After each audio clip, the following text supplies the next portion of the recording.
They boiled leather, then they ate the dead. A 19-year-old girl chewed strips of human flesh to stay alive in the mountains. And she wasn't alone. One girl watched her niece get scalped. Another gave birth to her abuser's child after 5 months in captivity. One froze alone for 7 months in the Rockies. She was 14 years old. But what does survival really look like when no help is coming? Why are the stories of women on the frontier so often erased or sanitized? And how did these 5 endure what should have killed them? Today, we're revealing the absolute truth about the brave pioneer women and girls who were taken, broken, and buried in stories no one wanted to hear. Until now. My name is Sam, and this is Wild America. And first up, let's introduce you to a survivalist whose story doesn't ease you in. Number 1, Anna Brewster Morgan. Anna Brewster Morgan was 23 when it happened. It was October 3rd, 1868. She was out in the field with her husband James, working like any other day. Then the Sioux came fast, without warning. They shot James. They didn't kill him. Then they grabbed Anna. They violated her, right there. Then they dragged her off, tied her to a horse, and they disappeared into the plains. A few days in, the Sioux met up with a Cheyenne group. They had another captive with them, Sarah White. The Sioux traded Anna for some horses. And now Anna belonged to the Cheyenne. That's how her 5 months of captivity started. The timing was terrible. The Indian Wars were in full swing. Custer was already gearing up to hit Black Kettle's people. Tension and violence were everywhere. Anna was alone, trapped, and terrified. Her world, everything she knew, was gone. The abuse didn't stop. Neither did the fear. She had to eat their food, live by their rules, and stay guarded every day. No freedom and no safety. One of the Cheyenne chiefs said he wanted her as his wife. Anna agreed, not because she wanted to, but because it was the only way to maybe survive.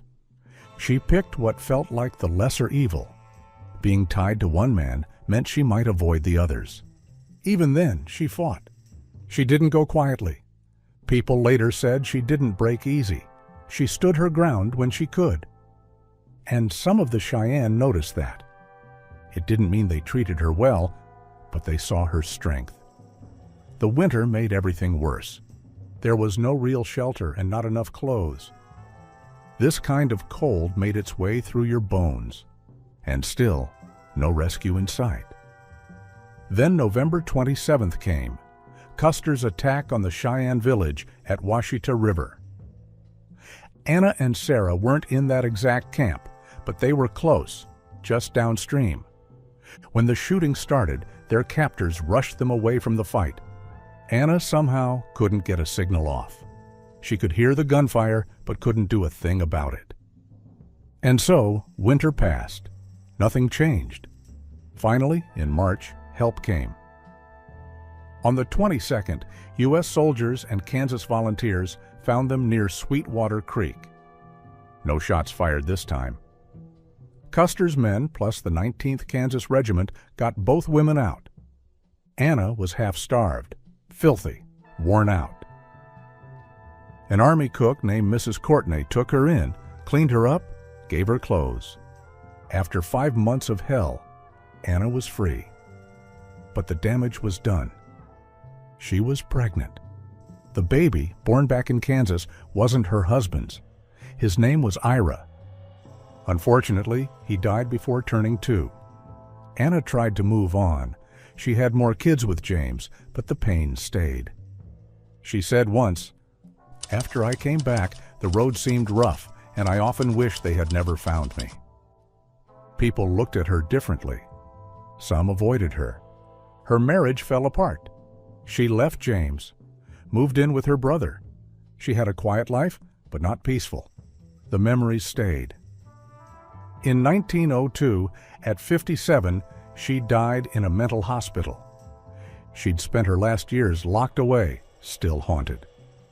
Her story doesn't have a clean ending, but she survived what few could. She came back from something that should have broken her. And that matters. Her story got written down. And while Anna came back broken, this next survivalist on our list never got the chance to come back at all.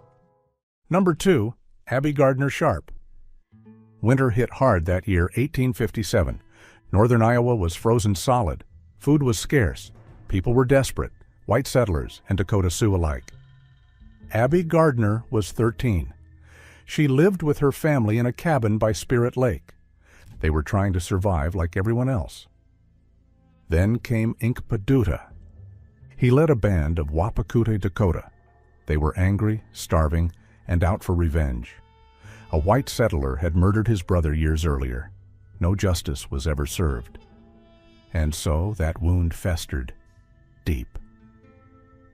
The group moved through the area looking for food and found targets instead. In March, they hit the settlement. Cabin by cabin, they slaughtered whoever they found.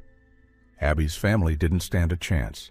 She watched her parents and siblings get killed right in front of her. Her home burned down behind her. She wasn't killed, though. She was taken. Dragged into the snow, she and 3 other girls, teenagers like her, became captives. And with that, the harsh march began. Miles through freezing wind, barely clothed, numb from cold and shock. If she slowed down, they pushed her forward, hard. For 81 days, Abby stayed with them. The band kept moving northwest into what's now the Dakota Territory. The girls were treated like property, forced to work, forced to obey. Abby carried wood, carried water, did whatever she was told. The Sioux women, who were already living hard lives themselves, piled the worst of it on the captives. Slaves of slaves, Abby later called it. Food was wild game, roots, and scraps. She gagged on dried meat and cattail plants. It wasn't enough, but it kept her alive. They marked her face with red and black paint to show she was theirs. She was covered in lice, dirty, exhausted. Yet, she didn't fight. She knew what would happen if she did. One time they told her straight, "Fall behind and you die." And so she didn't fall behind. But she watched the others fade. One by one, the girls who'd been taken with her died. Mrs. Marble couldn't keep going. She got sick and collapsed. They killed her right there. They simply didn't want to be slowed down.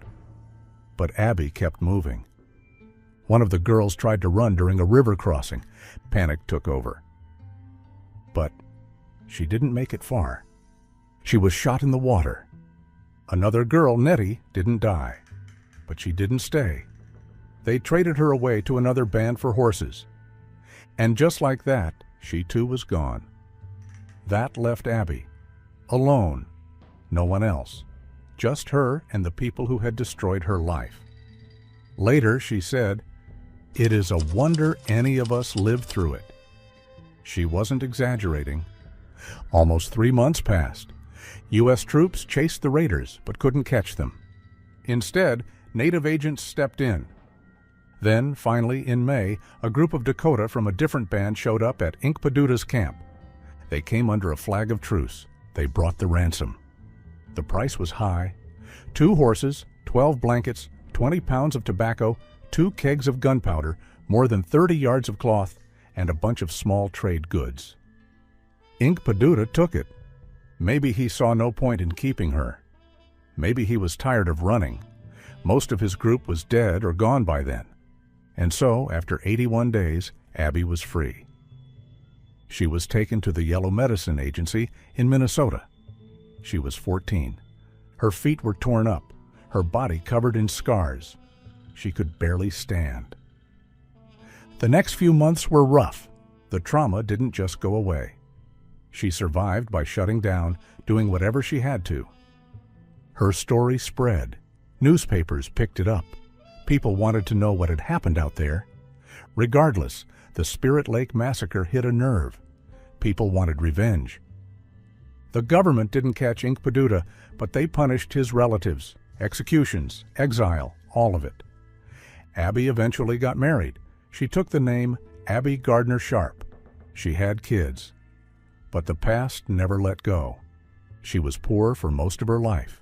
She couldn't sleep. Nightmares haunted her. Years later, she decided to write it all down.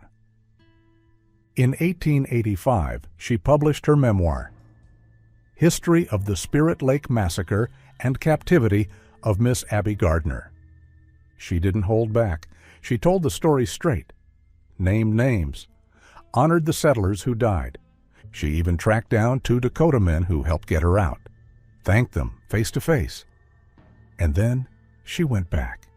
She bought the old cabin, the one where her family had been murdered. It was still standing. She turned it into a small museum. She told them what had happened, over and over again. Abby Gardner Sharp died in 1921. She was 78. She was the last person alive who had seen the massacre with her own eyes. But now, this next survivalist on our list faced silence and winter all alone.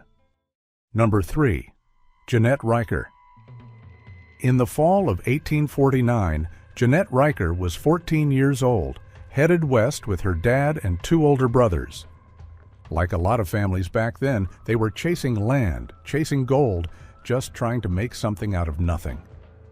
They split off from the Oregon Trail in late September and pushed deep into the mountains. This is Montana now, but back then it was just wilderness. And so they set up camp in a valley to rest the oxen and hunt for meat before they crossed the Rockies. One morning, her father and brothers went out to hunt buffalo. They told her they'd be back by nightfall. She stayed behind, tending camp, keeping the fire going. But they didn't come back. That night, she sat by the fire alone, listening to wolves. At sunrise, she grabbed the rifle and followed their tracks. She found a canyon, then lost the trail in the gorges. She spent a week out there, calling their names, firing the rifle, hoping they'd hear. But nothing. No tracks, no bodies, no signs. She never found out what happened. They simply disappeared. Maybe they got lost. Maybe they fell. Maybe they were attacked. After that week, she had to face it. She was alone, hundreds of miles from the nearest settlement, and winter was coming. She was a kid, and she wanted to die. She prayed for it. But death didn't come. So she got up. She knew if she waited to be rescued, she'd die out there too. So she decided to survive. However, no one was coming. It was just her. She looked at what she had: tools, a little food, some supplies.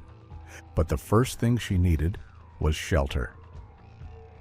She picked a spot on the side of a hill, dragged trees, chopped wood, packed mud and grass into the cracks. She spread the wagon canvas over the top and built walls out of dirt. One room, barely tall enough to crawl inside, but it kept the wind out. Then she thought about food. The valley had grass, and the oxen hadn't run off. She needed meat to last months. So when the first frost hit, she picked the fattest ox, led it near the shelter, and shot it. She skinned it, butchered it, alone, a 1,000-pound animal. She then cut the meat into strips and set it to dry. And that's how she started the winter. 14 years old, alone in the mountains, no way out. Jeanette dried what meat she could into jerky. The rest she packed tight into the coldest part of her shelter to freeze. That ox, plus a sack of cornmeal and a few beans from the wagon, would have to last her the winter. She needed firewood too. Every day she dragged in branches, chopped them down, stacked them high. Aside from warmth, to her, fire was also company. It was light. Without it, she had nothing but the dark. And when the first blizzards came, she was already sealed inside her hut. Snow buried it completely. For nearly 3 months, she was snowed in. Inside, she lit her fire and tried to keep her mind steady. She scribbled notes on scraps of paper. She read the same Bible over and over. It was her mother's. That book got her through some nights. Outside, wolves and mountain lions circled. They smelled the blood from the ox. Some nights, she even heard claws on the walls, growling, scratching. But the snow helped. It packed tight against the sides of the hut like a wall. It kept the bigger predators out. Still, she started losing track of time. The days and nights blended.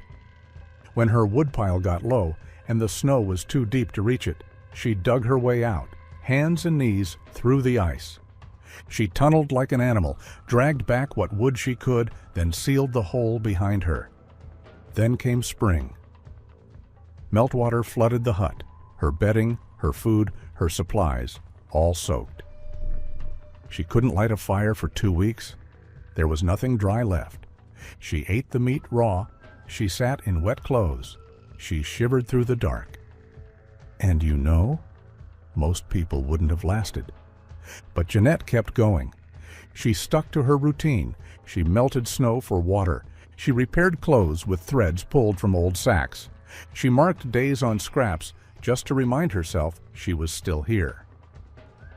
Then in late April, help showed up. A group of Native American hunters, maybe Nez Perce, rode through the valley. They found her living out of a wagon and a half-buried hut, alone. She was barely standing, skin and bone, but alive. They were shocked. They said no woman from their tribe would have tried what she did. So they gave her food, helped gather her things. Then they put her on horseback and rode with her out of the mountains. They then brought her to Fort Walla Walla. She'd lasted nearly 7 months. Later on, word spread fast. People had thought the Riker family vanished, but Jeanette survived. Her story made it into frontier journals and later into sketches about pioneer women. She settled in Oregon City, married a settler, lived a hard but quiet life. The kind of life that doesn't get written about, but she earned it. Moving on. This next pioneer woman on our list survived by walking into the unknown and attempting to outrun winter. Number 4. Mary Ann Graves.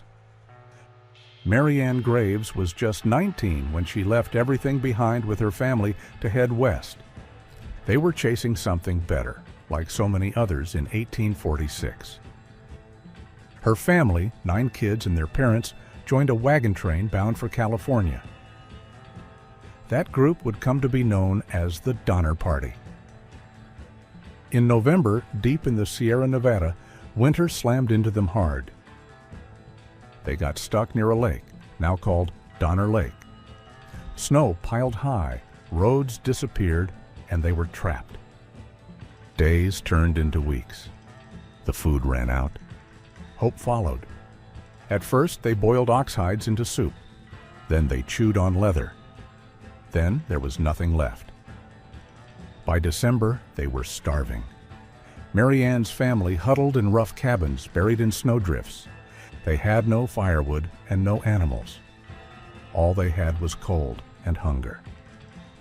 Then on December 16th, Mary Ann joined a desperate group of 15. They strapped on homemade snowshoes and left the camp. Their goal was simple: get out, find help. The odds were terrible, but staying meant death. They later called this group the Forlorn Hope. They walked for 33 days, through deep snow, through blizzards. They were freezing, weak, starving. Then, one by one, people started collapsing, dying. The truth hit them. If they wanted to live, they'd have to eat the dead. Mary Ann watched 4 of them die. Then she made the same vicious choice the others did. They cut strips of flesh from frozen bodies. They ate just enough to keep going. She admitted it later, flat out. She ate human flesh, not for madness, not for cruelty, just to stay alive.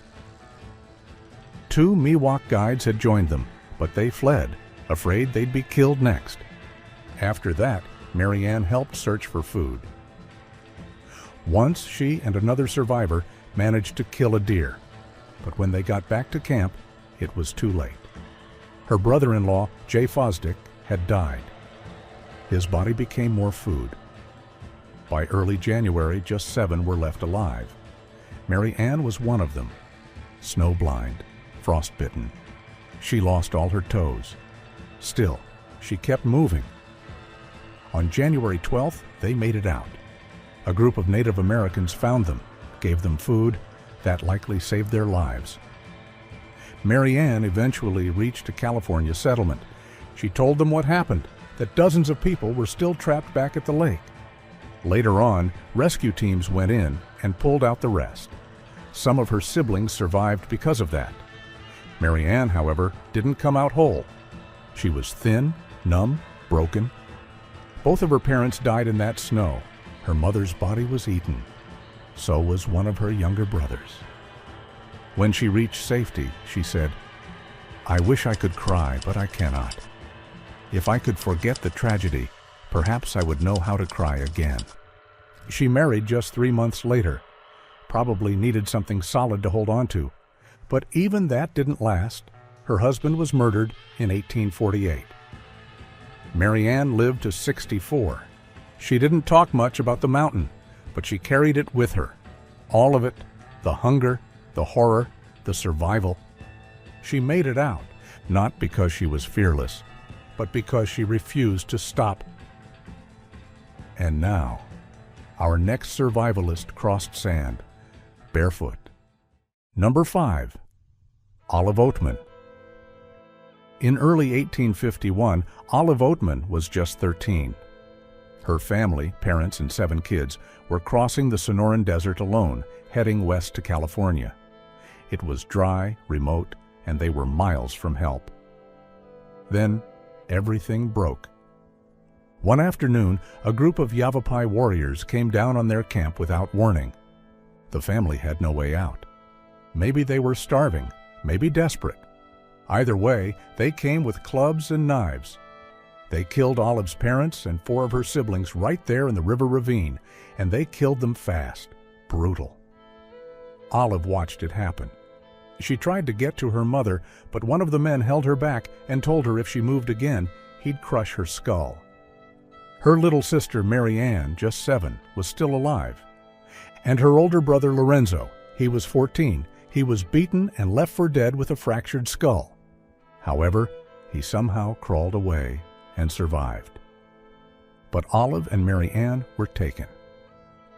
The Yavapai dragged the 2 girls north on foot, 60 miles through the desert, no shoes and barely any water. They were starving, sunburned, and scared. By the time they reached the Yavapai village, they were already broken down. There, the tribe treated them like slaves, forced them to carry water, grind seeds, whatever they needed. They were beaten when they didn't move fast enough. They were barely fed. That went on for about a year. Then came the drought. Food got even scarcer. The Yavapai didn't want to keep feeding 2 mouths that weren't theirs. So, in spring 1852, when a group of Mojave visited the village, the Yavapai traded the girls away for some horses, blankets, and beads. And just like that, Olive and Mary Ann were handed over to strangers. The Mojave made them walk again. This time it was 200 miles, barefoot through the desert. Their feet split open, bleeding. After days of this, some Mojave women stepped in and made them buckskin moccasins. It was the first real act of kindness since their capture. When they finally reached the Mojave village, something changed. The tribe's leader and his family took the girls in. They weren't treated like slaves. They were still outsiders, but they weren't beaten or starved. Over time, the Mojave started to accept them. Then came the tattoos. It was part of their culture, 5 lines tattooed down the chin, done with cactus ink and sharp sticks. The pain was real, but Olive didn't fight it.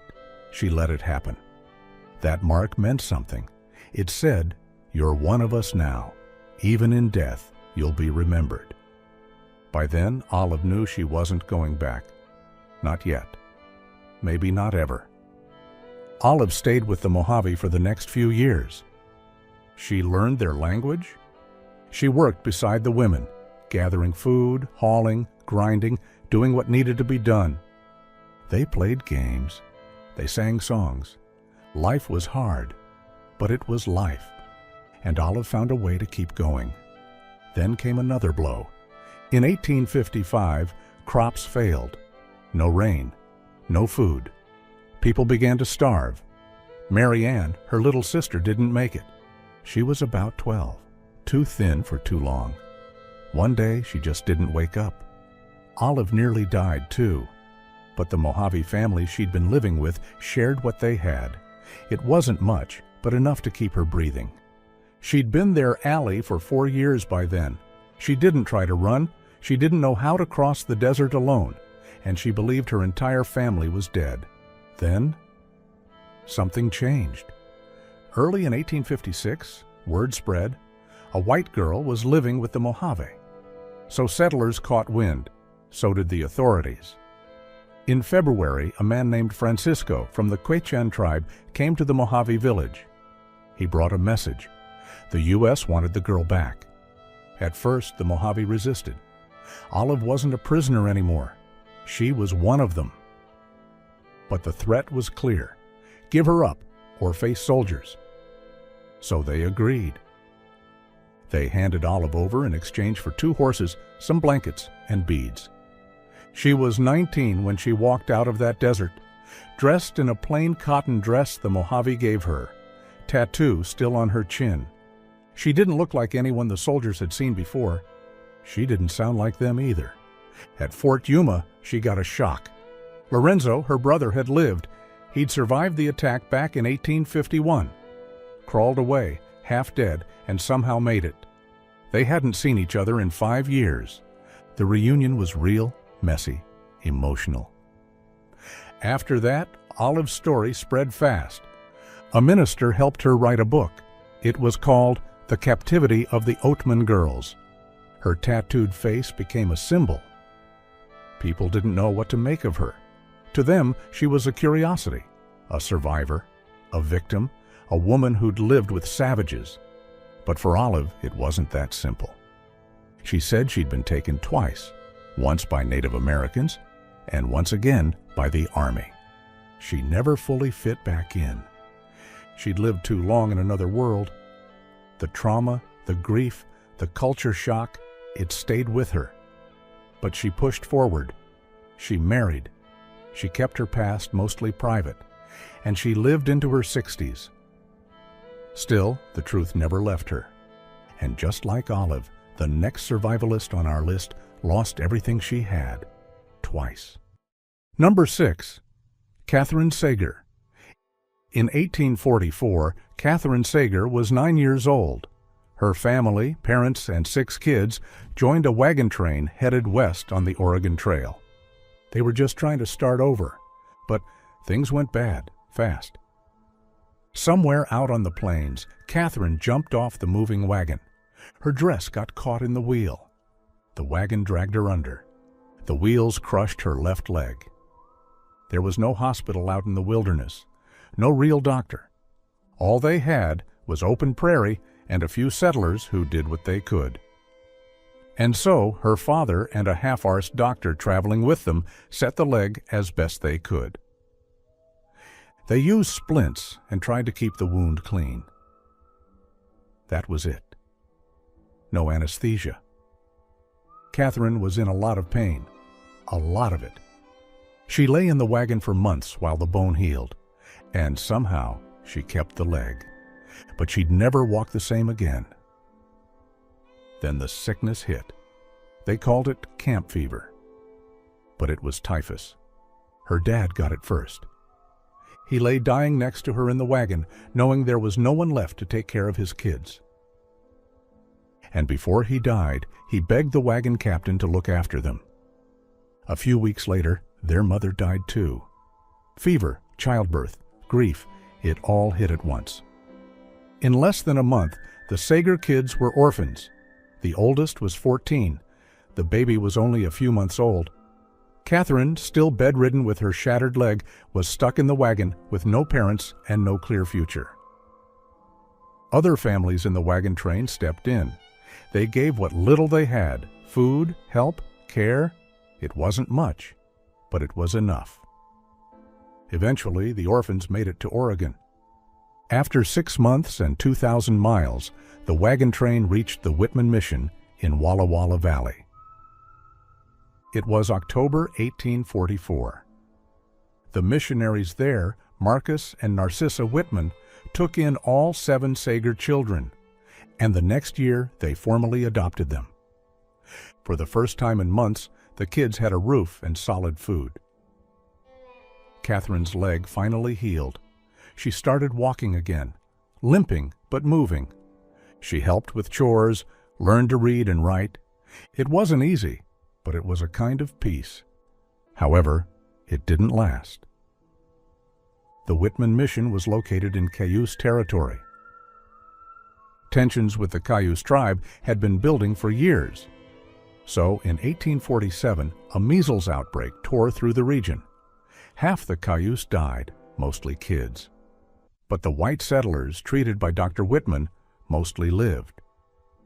The Cayuse believed the missionaries brought the disease, or at the very least, they thought Whitman was saving the settlers and letting native children die. And so, grief turned into anger, and things were about to explode. On November 29, 1847, everything fell apart. A group of Cayuse warriors attacked the Whitman Mission without warning. They killed Marcus and Narcissa Whitman, along with 12 other settlers. It was fast and ferocious. John and Frank Sager, Catherine's brothers, 15 and 13, were killed in the madness. Catherine was 12. She saw it all. One of her younger sisters, Louisa, had caught measles and didn't survive the aftermath. She died during the upheaval. Catherine herself was hit in the hip, either by a tomahawk or the butt of a gun. Stories differ, but it left a scar she carried the rest of her life.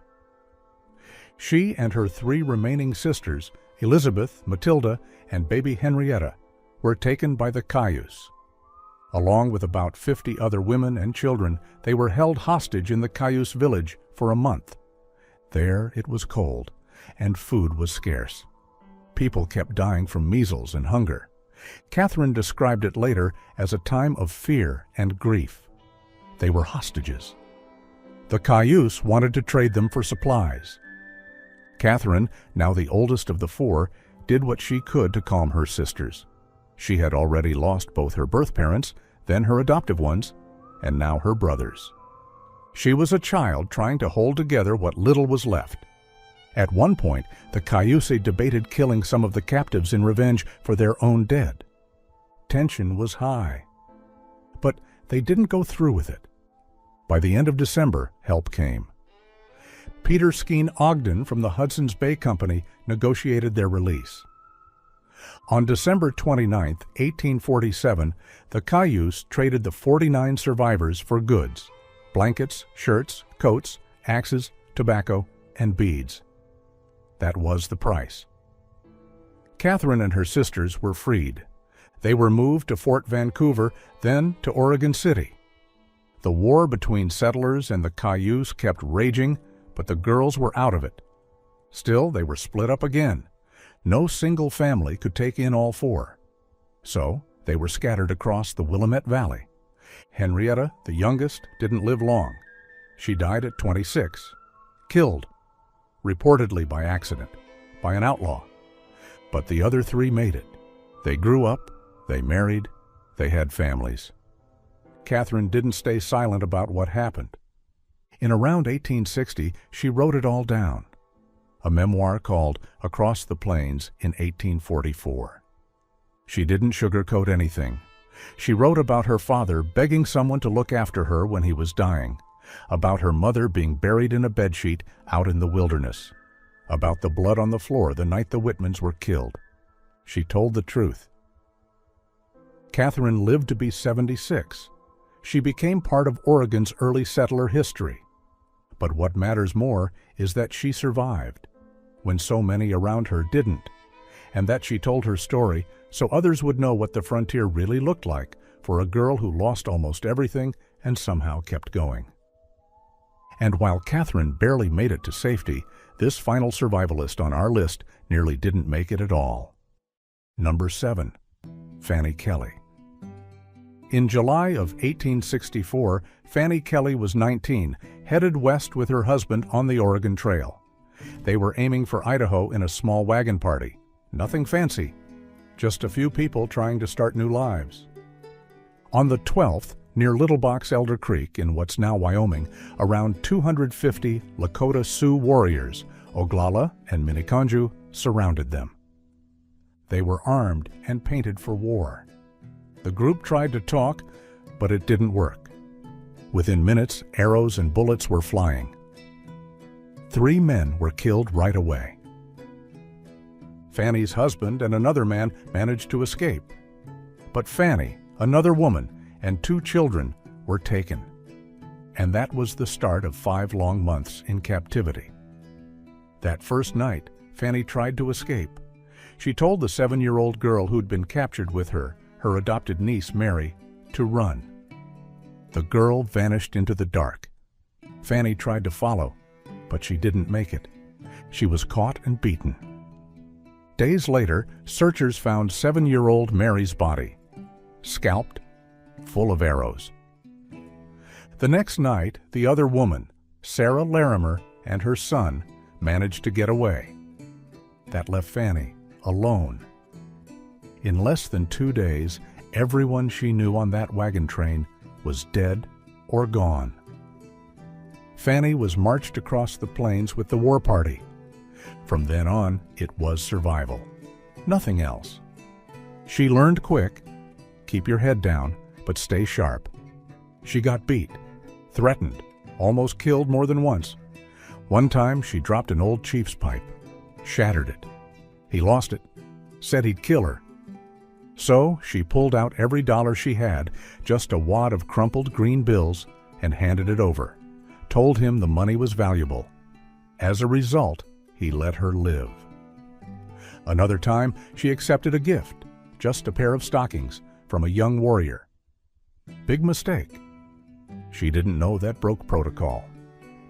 The chief exploded. One man aimed a bow at her chest. That moment, another warrior, Jumping Bear, stepped in. He grabbed the bow, stopped it, probably saved her life. After that, Fanny stayed quiet, watched everything, learned what not to do. She got dragged from one Sioux camp to another.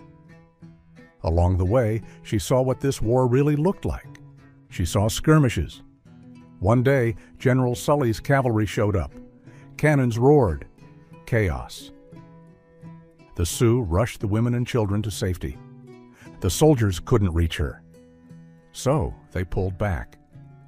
After that, some of the Sioux wanted to kill her, burn her alive. They were angry over the soldiers' attack. They held a council, argued about what to do with her. An old chief named Ottawa stood up. He was over 75, nearly blind. He claimed her, said she belonged to him now. That stopped the others. So she lived. But from then on, she was his captive wife. Not in truth, but in name. Still a prisoner, still property. Then word got around. Both sides, white settlers and Sioux, knew she was being held. In August, a man named Porcupine came with a letter. A U.S. officer was trying to ransom her. Porcupine could have helped, but he didn't. He even refused to carry her reply back. She was stuck, alone but alive. Then, in early September, Fanny's captors made her write a letter. They told her to send it to a nearby wagon train led by Captain James Fisk. The goal was simple: lure the soldiers into a trap. Fanny didn't argue. She sat down and wrote the letter. But inside it, she hid a warning, quiet and clever. She knew the warriors couldn't read English. The message slipped past them and reached Fisk. Fisk didn't fall for the trap. He tried to ransom her, but it didn't work. Still, he spread word about her capture, and that got attention. Pressure started building on the army to get her out. By fall, things got worse. Cold nights, barely any food, no real shelter. Fanny stayed sick at heart, waking up each day not knowing if she'd see the next. At one point, Chief Ottawa left camp, so they placed Fanny with another family. And that's when she met Man Afraid of his horses, a well-known Sioux leader.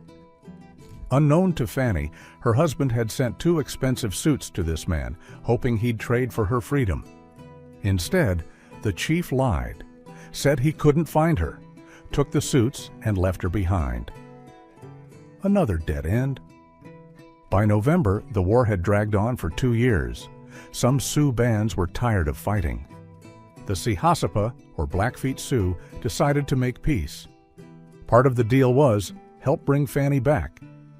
They went to the Oglala camp and demanded her release. However, the Oglala refused. She was a war trophy to them. It almost turned into a battle, guns drawn, both sides facing off. In the end, the Blackfeet grabbed Fanny and rode off. The Oglala chased them, furious. But after a standoff on the plains, they backed down. And so the Blackfeet kept her. She was out of Oglala hands, but not out of danger. The Blackfeet took her to their village. They claimed they'd turn her over to General Sully. But Fanny wasn't so sure. She overheard talk, plans to use her as bait, maybe even an excuse to attack Fort Sully. However, she didn't wait to find out. She reached out to Jumping Bear, the same warrior who once saved her life. She asked him to carry a letter to the army. She wrote clearly, "Don't trust any handover unless it's secure. It could be a setup." Jumping Bear took the message, but she never saw him again. But he delivered it. On December 9, 1864, it finally ended. A group of Blackfeet warriors took Fanny across the snowy Dakota Prairie, 200 miles to Fort Sully. When they got there, 8 to 12 chiefs brought her forward under a white flag. The soldiers let them in. As soon as Fanny crossed through, they slammed the gates shut. She was safe. For the first time in 5 months, she was free. She was thin, worn down, face burned by wind and cold. But she'd made it. 2 months later, her husband Joseph found her. He'd spent the winter searching. He brought confirmation of what she already feared. Little Mary hadn't survived that first escape attempt back in July. Later, Fanny wrote a book about everything that happened. She published it in 1871. She described what she'd seen, what she'd learned, what kept her alive. She made it clear she was treated harshly, but she was never sexually abused. That detail mattered deeply to her and the world she lived in. After her release, it took years for Fanny to recover. The scars stayed, but she didn't let her story disappear. Her account isn't the most well-known, but it's one of the hardest. A young woman caught in the middle of a brutal war, used, hunted, nearly broken, and still standing at the end. And in the end, all these brave women weren't warriors. They weren't legends. They were just women who refused to die. And none of this was supposed to be remembered. But it is. They lived through what should have ended them, and they told us what it cost. Now, ask yourself this. If it had been you, would you have made it?